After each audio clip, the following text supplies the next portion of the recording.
Real quick before we get into the video, I have to say a couple things. First of all, the gameplay you're going to see in the background is from the Evil Geniuses versus Cloud9 match, and it's taken from the Rainbow Six Esports YouTube channel. There's a link for that YouTube channel down in the description. If you guys go drop a sub, that's where all of the VODs come from Pro League. And this interview actually took place before this match, as well as before the Evil Geniuses versus SK match. So that's why we don't talk about either of those matches. And the reason that it took me so long to get this interview out is because I made the mistake of conducting this interview with an open back headset on. So some of the sound bled from my headset into the mic. And so you're going to hear a little bit of an echo with BC. And I spent a lot of time trying to get rid of that as much as I could. So I apologize for that. You guys know that's not the type of quality I usually have in these interviews. And I'll do much better on the next one. I apologize to BC for messing this up. And there's so much good stuff here. I didn't want to, redo it or not put it up because of the mess up. So I hope you guys still enjoy this episode, and I'll do much better on the next one.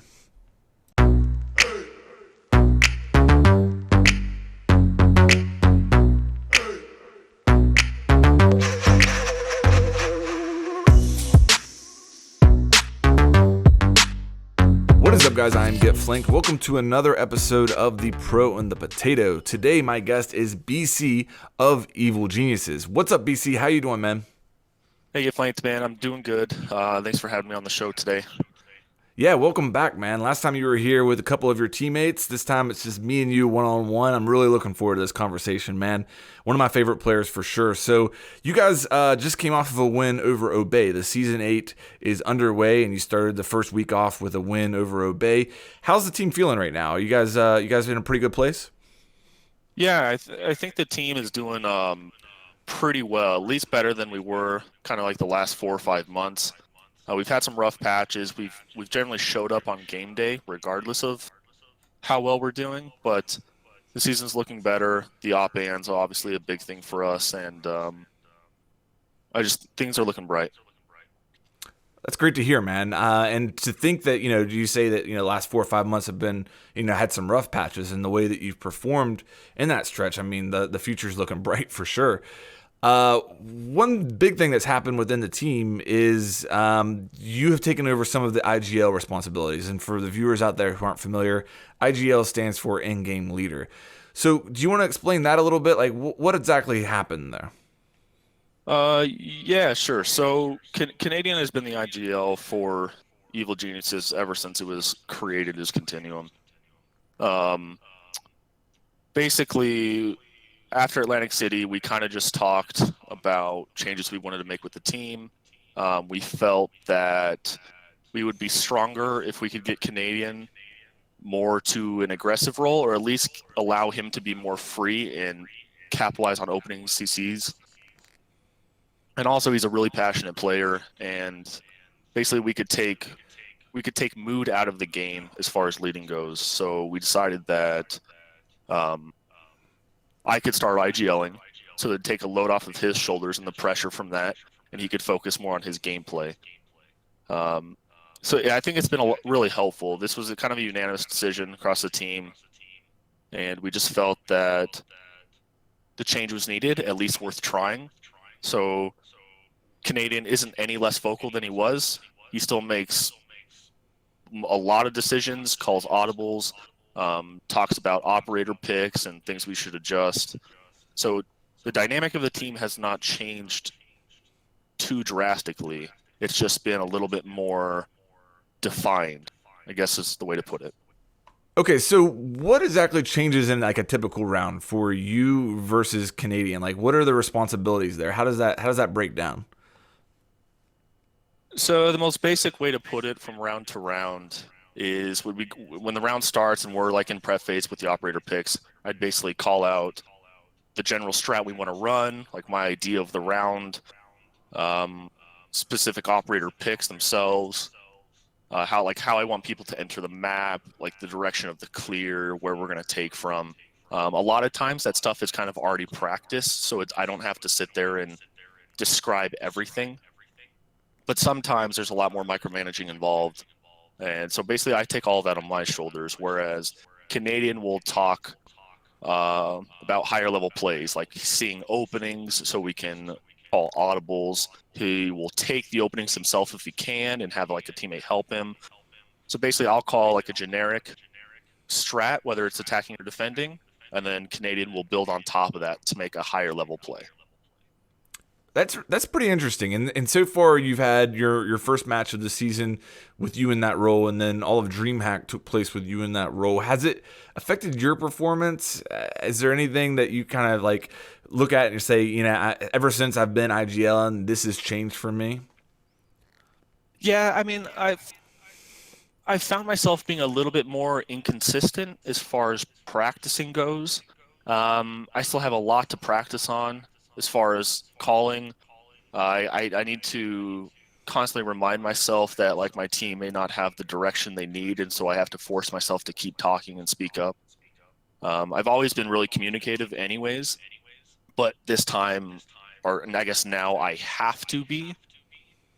So yeah, I guess from map to map, I find myself focusing on IGLing more than playing, and other maps it's the opposite. So I'm trying to find that sweet spot.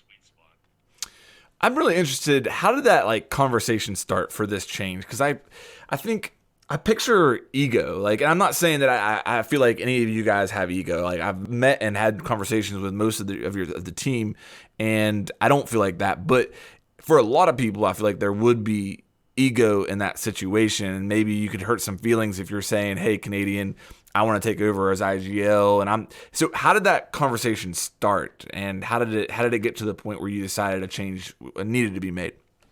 So I think the transition happened, I don't know, over the course of 3 or 4 months, and this was leading up to Atlantic City. Um, Basically, we just, as a team, had issues with communication and direction, or at least we saw that as issues to work on. And so one of the responses to that is just me being a lot more vocal, just in general. So I'm not shot calling, but just communicating, micromanaging if possible, talking about openings, things like that. I guess I just got more and more involved, and we noticed issues still as far as direction was going. So the in-game communication part was a lot better, but the direction was not quite where we wanted it, and that was not like on fault of Canadian. I think we just had a lot going on, and we wanted more voices.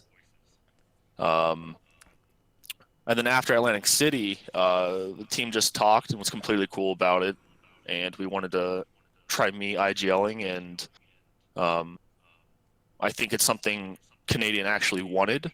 He's been a big advocate for it for a while now, and his play has improved a ton. Obviously, we're still working on me to get more consistent with it, but as far as the ego thing goes, I think it actually shows a lot about the character of Canadian to not only be okay with it, but recommend it and still be phenomenal, keep a great attitude.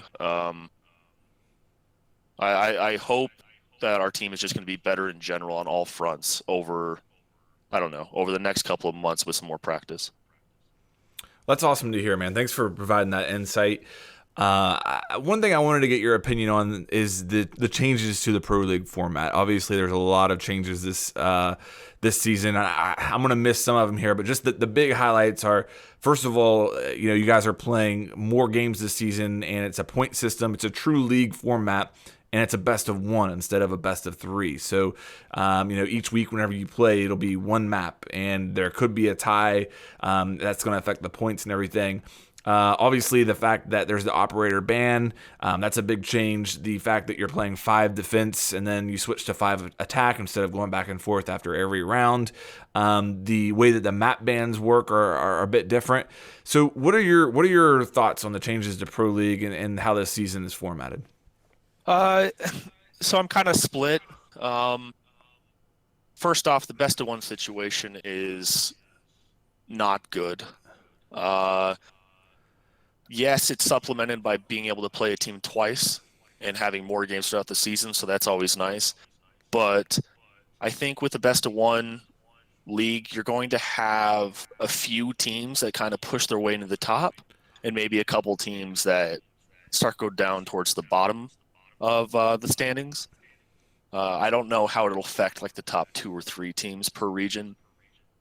but I guess the integrity of the standings isn't quite as isn't quite as clear now with the best of one. I think any team can win any game. It doesn't matter who's favored.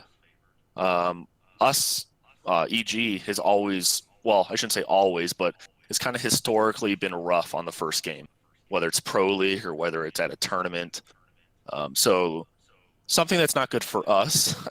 But on top of that, I think the round count should be increased quite a bit, at least with the best of one. Right now, first to six is not ideal. Um, and then playing weekly is awesome. Playing weekly is awesome. There's always been issues in the past where if you do really well in at the beginning stages of the season, then you're going to have like 2 weeks or maybe even 3 weeks when you're closer to playoffs where you're off. And so that's really hard as a competitive gamer because every night you're just training, and you never get to do anything with it. So that Right. can be frustrating. So the structure has allowed us to play and actually, practice and show it right away, and then go back to practicing and show it right away. So that's been nice. Also, I think the mid-season for the Paris Major, we're going to have breaks before that and breaks after that. I think those are going to be well implemented, and that'll be good for the season as well to get basically adapt to the new meta and get adjusted to everything. Sure. What about the operator bans? Do you like how that's affected the game? Obviously, it's a huge change. I mean, it's almost like a completely different game you guys are playing now. How do you like that so far? I like it a lot. I haven't heard anything against it as far as players go. Um, I think the only downside to it, and this isn't a bad thing, this is just something that's going to take time to get used to. But I think the one downside to it is some teams can be thrown off so much that you're going to see lower quality play at first. I think some bans are going to catch people by surprise, or they haven't had enough time to get adjusted to not having an operator, where I think the first few weeks, and this is across all regions, I think the first few weeks are going to see them seem a little bit more puggy. Because if you lose a staple operator or what you think is a staple operator to what you've practiced, things can go south pretty quick. So That's a great point, and it lines up with what I remember watching at one point over the last week and thinking, man, I think it was one of the matches that didn't have a Mira, and I forget one of the other operators, and I was like, without these operators, this just turns into like a frag fest. It literally just looked like people running around and shooting each other compared to what it normally looks like. And I think that's great insight what you said there, that that a lot of teams, it's going to look a little bit rough at first. If they lose the right operator, they're not going to know how to adjust, and I think we've seen that so far. So I wanted to get your opinion on the new operators that came with Operation Parabellum. We've seen Maestro used a good bit so far. We've actually seen him banned some as well, which I think says a lot about what people think about Maestro. We haven't seen Alibi used very much, a couple times here and there, but what are your thoughts on the new operators? So I do like both of them. I like Alibi and Maestro. I don't think we will see Alibi's pick rate go up a lot throughout the season. I think it might go down. People are still trying her out, figuring out like spots of the map that she's good at. Her having impacts is basically what makes her viable to roam and just to work against certain types of takes. But in general, she's just annoying to deal with at certain parts of the map. I think teams are usually better off playing like Ella or a Vigil or even like a Roaming Legion or something like that. As far as Maestro goes, I think the purpose of banning Maestro is purely that his evil eyes are annoying to deal with, and they force like a grenade or some sort of soft breaching like Ash or Zofia, and wasting that utility on a Maestro or having to even bother with one of those evil eyes is kind of annoying and slows down a take. I think his pick rate will be about the same. I think you'll see a lot of teams kind of swap between him and Echo. He's good at denying like entry drones. If a team doesn't have time to drone out sight and figure out if there's an evil eye on site, that can be really annoying late round. So I think he's a little gimmicky in some spots, but I definitely like that style of play added to the meta. Let me get your opinion on this. This is one thing I'm seeing with Alibi, and I'm not saying that this necessarily warrants her being picked, but I think it's an interesting aspect with her. Placing her prism, her Alibi decoys under a window that looks out a window. If anybody jumps in that window, they're going to get pinged or they have to deal with that or destroy it somehow.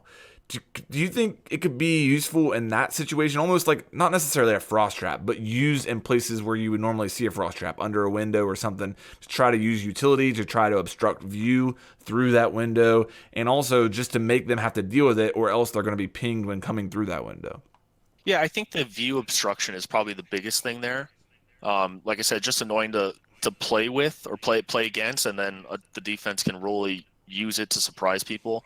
As far as the pinging goes, it's kind of hit and miss on which spot of the map, because I think a lot of times when you do shoot one of the holograms and you get pinged, it doesn't really do anything. You just kind of slow down a little bit and then you worry about it later, or you ignore it.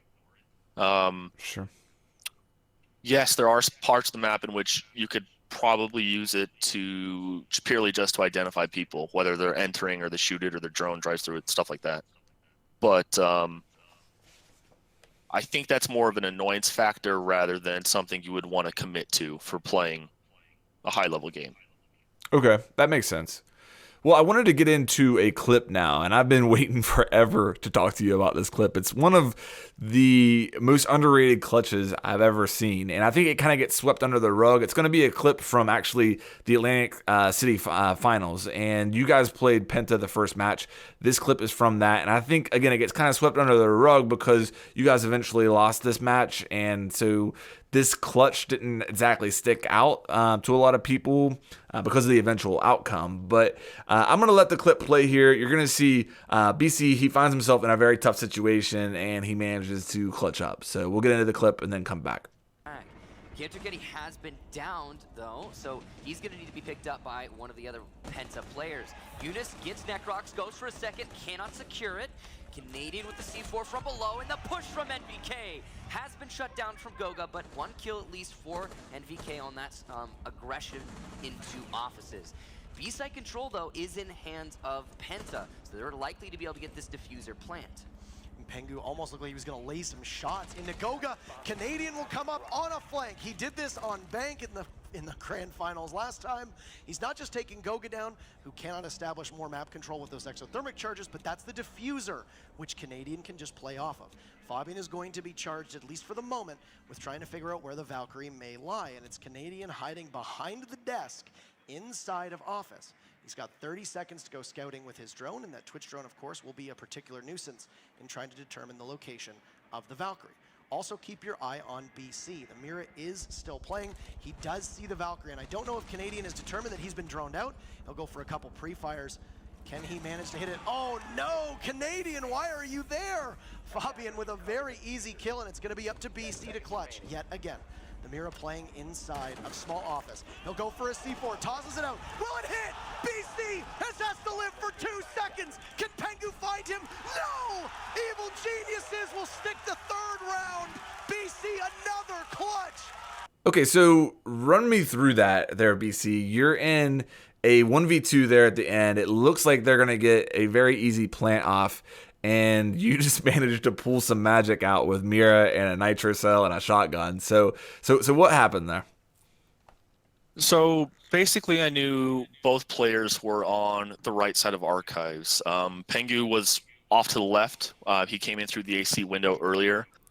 I was holding him there earlier in the round, so I knew he was at least in archives and that they were bringing the bomb through office into fountain.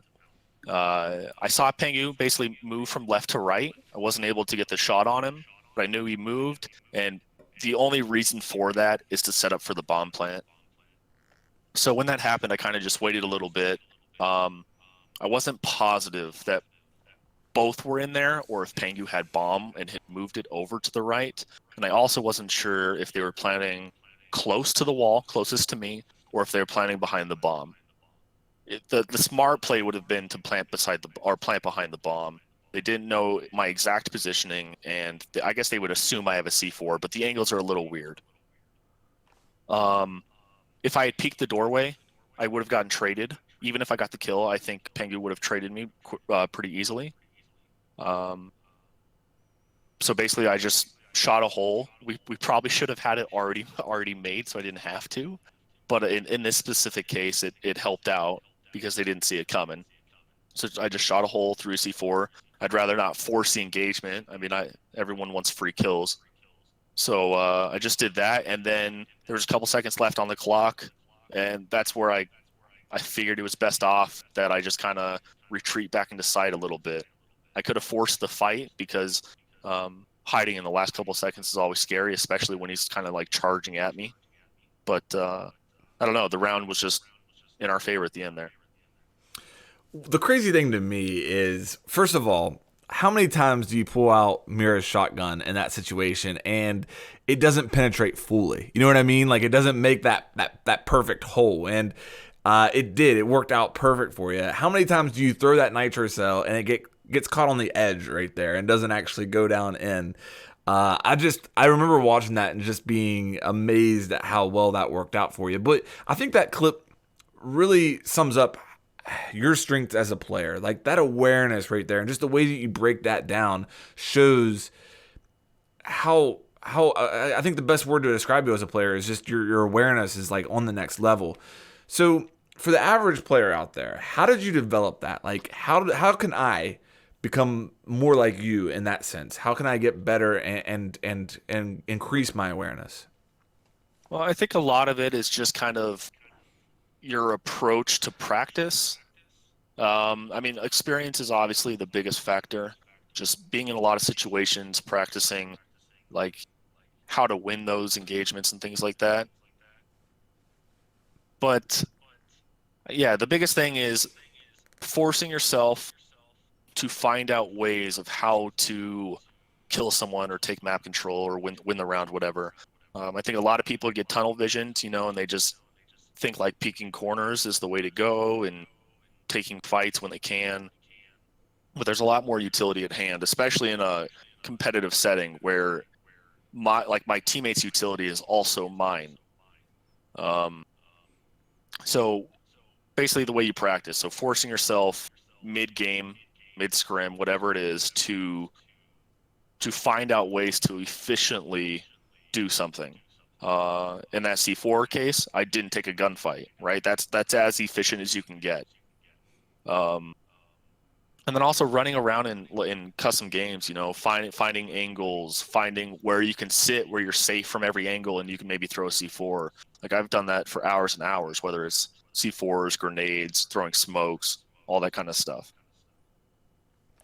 That's really interesting. And I really liked what you said about, your teammates' utility is your utility and trying to do things efficiently. I think that's often something that's overlooked by a lot of people. Like you said, getting tunnel vision and thinking you have to just win gunfight after gunfight after gunfight in order to win, when there may be a more efficient way to do something. And I really liked how you explained that and broke it down there. So one thing I wanted to talk about here, and actually my viewers don't even know this yet. I haven't announced it. I guess we're doing it now. We actually share a sponsor in SteelSeries, and your team is sponsored by SteelSeries, and I am here on the channel as well. So I wanted to ask, what equipment are you using now? How do you go about choosing equipment? And just get your input on that a little bit. Yeah, sure. So in general, for mouse and keyboard, I like the smallest profile possible. So for the keyboard, I'm using the Apex M750 TKL. It's their new 10 keyless keyboard. It's something that I always go for.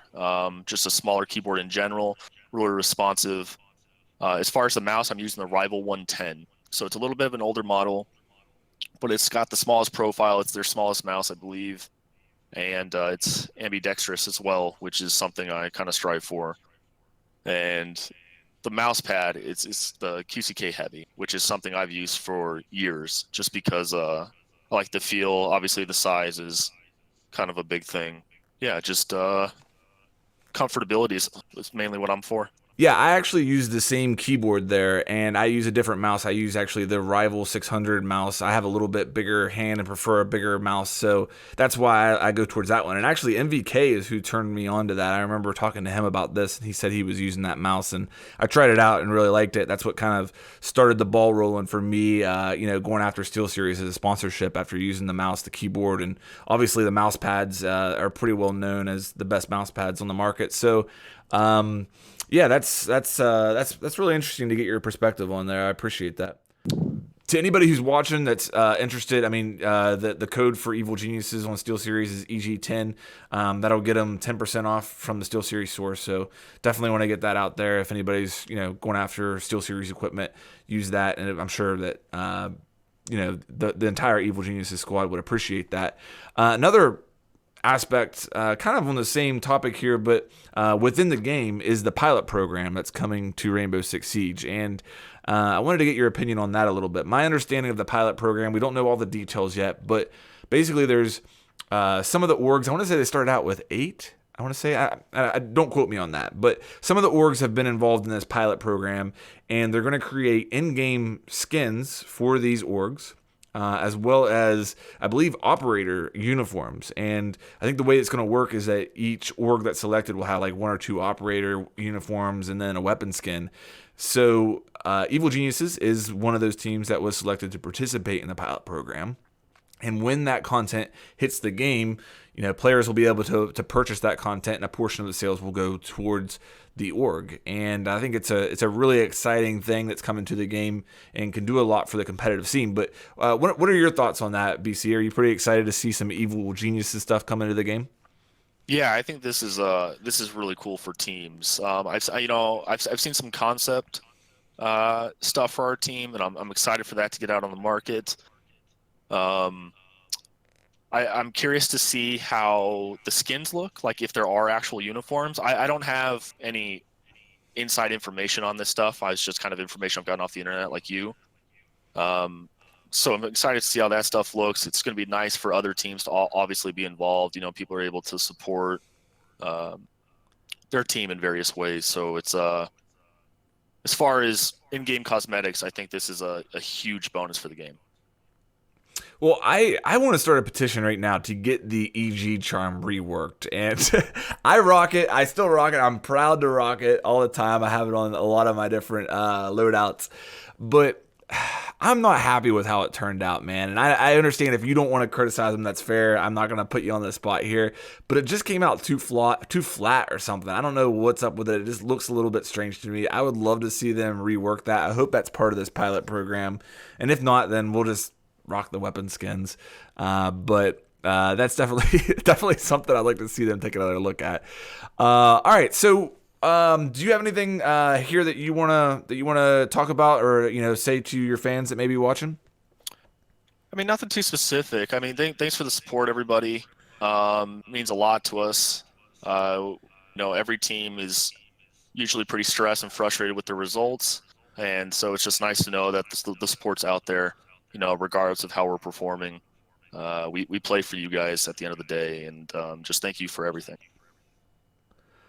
Well, thanks for coming on, man. And for anybody who's watching that wants to follow BC on Twitter, I will link his Twitter handle down in the description. Again, look for the EG stuff coming into the game here soon. And I'm sure that BC will appreciate you rocking your Evil Geniuses skin and stuff like that. With that said, thank you so much, BC, for coming on, man. One of my favorite players. I enjoyed all the insight that you had here. I think that there's a lot of really great information, and good luck this season, man. Hey, thanks for having me. I really appreciate it. Yeah, tell the rest of the guys that everybody from the Pro and Potato said hello, and again, good luck for the season, and we'll see you guys on the next one.